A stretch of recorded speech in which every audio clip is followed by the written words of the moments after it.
News, सच जरूरी है।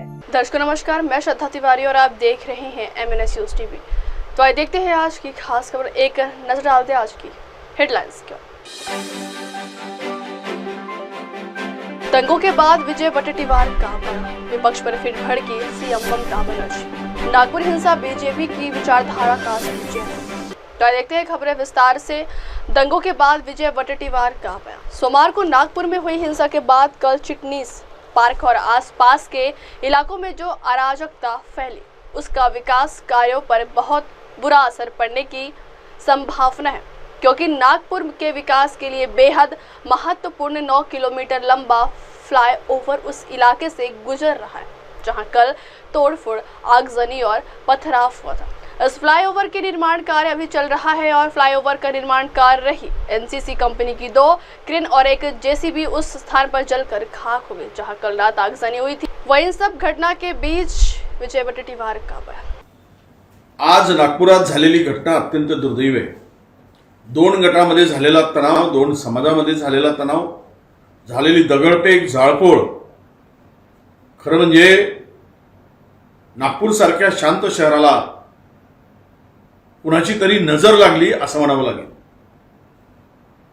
दुर्दैवानं पोलिसांनी वेळीच हस्तक्षेप करून आणि भूमिका बजावून नागपूर शांत करण्याचा प्रयत्न केला। या सगळ्या परिस्थितीमध्ये पोलिसांनी वेळीच धाव घेतली, परंतु मुळात ह्या घटनेसाठी जबाबदार कोण? खरं तर नागपूर शांत असलेल्या नागपूरला अशांत करण्याचं काम कोणी केलं, याच्या मुळाशी जाण्याची आवश्यकता आहे। गेली 4 महिने सत्तेतील एक मंत्री बळबळ करत आहेत, 2 समाजामध्ये दरी निर्माण होईल, 2 धर्मात दरी निर्माण होईल, अशा प्रकारचं वक्तव्य वारंवार केलं जात आहे। त्यावेळेस त्याला वेळीच बळबळ्या मंत्र्याला आवर घालण्याची आवश्यकता होती आणि कबरीचा वाद जाणून बुजून निर्माण करण्याचं काम झालं। इतिहासाला तोडून मोडून पुढे आणण्याचं काम केलं गेलं। कबरीचा वाद 2 समाजामध्ये, 2 धर्मामध्ये तेढ निर्माण करणारा ठरत असेल तर हे अत्यंत दुर्दैव आहे। 400 वर्षापूर्वीची कबर, यातून काय साध्य होणार? ती कबर ठेवली काय, नाही ठेवली काय, कुणाचा त्यामध्ये फायदा होणार आहे, कुणाचं नुकसान होणार आहे? त्यामुळे कुणाची चूल पेटणार, कुणाची चूल विझणार, याचाही विचार करण्याची आवश्यकता आहे। मी सर्व जनतेला आणि मला सरकारला सुद्धा आवाहन करू इच्छितो की तुम्ही ही कारवाई करत असताना त्याचा उद्रेक कुठून झाला आणि त्याची सुरुवात कुठून झाली आणि जो यामध्ये दोषी असेल, अशांतता पसरवण्यासाठी, दंगल घडवण्यासाठी, हे वातावरण दूषित करण्यासाठी, जाळपोळ करण्यासाठी, त्याच्यावर कारवाई झालीच पाहिजे। त्याही पलीकडे जाऊन आपण या समाजामध्ये दोनही शांती कशी नांदेल यासाठी पाऊल उचललं पाहिजे। यासाठी आपण पुढाकार घेतला पाहिजे आणि जनतेलाही मी आवाहन करतोय की आपण कुठल्याही अफवेवर, खोट्या गोष्टीवर विश्वास न ठेवता शांतता बाळगा।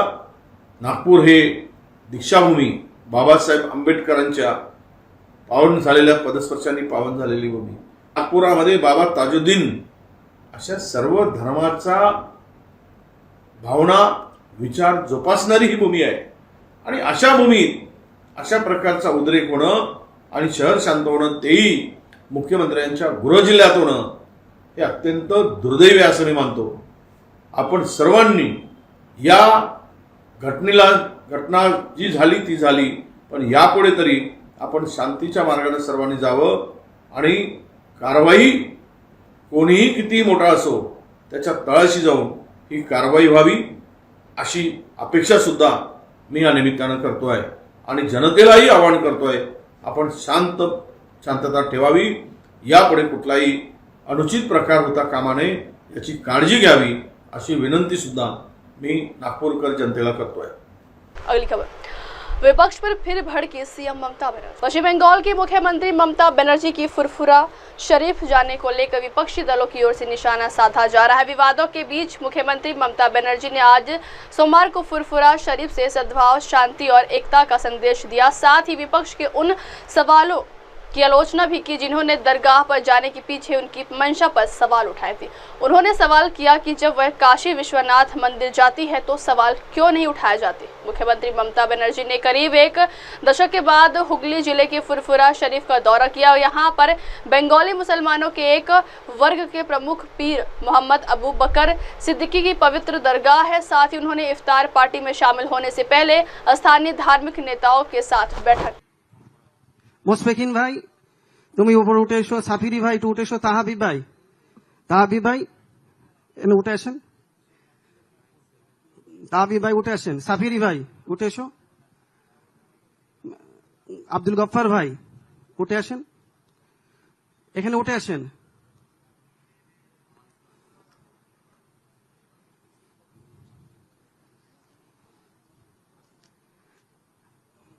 এই কাউসাইন বসো। এটা আমাদের তাহাবিব সিদ্দিকী আমার ভাই, এটা আমার এক ভাই আফতাবউদ্দিন, আমার এক ভাই শাইমউদ্দিন সিদ্দিকী, আমার বড় ভাই ইমরান ভাই, বড় ভাই বসেন বসেন, যাদের হয়ে গেছে বসেন। এটা আমাদের বড় ভাই ইমরান সিদ্দিকী। আর মোশফিকিন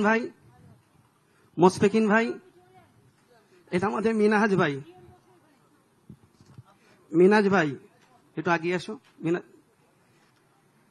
এটা আমাদের মিনাজ ভাই, সব ভাইয়েরা মোটামুটি सब আছেন এখানে, সবাই বসে যাও, লাइन दे बसे जाओ। अगली खबर, नागपुर हिंसा बीजेपी की विचारधारा का असली चेहरा। महाराष्ट्र के नागपुर में सोमवार को हुई हिंसा को लेकर कांग्रेस ने बीजेपी की राज्य और केंद्र सरकार पर जमकर निशाना साधा है। कांग्रेस ने कहा कि उसे केंद्र और राज्य दोनों जगहों पर सत्तारूढ़ प्रशासन की विचारधारा का असली चेहरा उजागर होता है। औरंगजेब की कब्र को हटाने के लिए एक संगठन के प्रदर्शन के दौरान अफवाह के बाद नागपुर में तनाव फैल गया है और कई जगहों पर आगजनी और पथराव की घटनाएं हुई।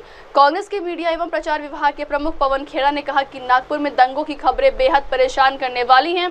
खेड़ा ने कहा कि महल मुख्यमंत्री का अपना क्षेत्र है।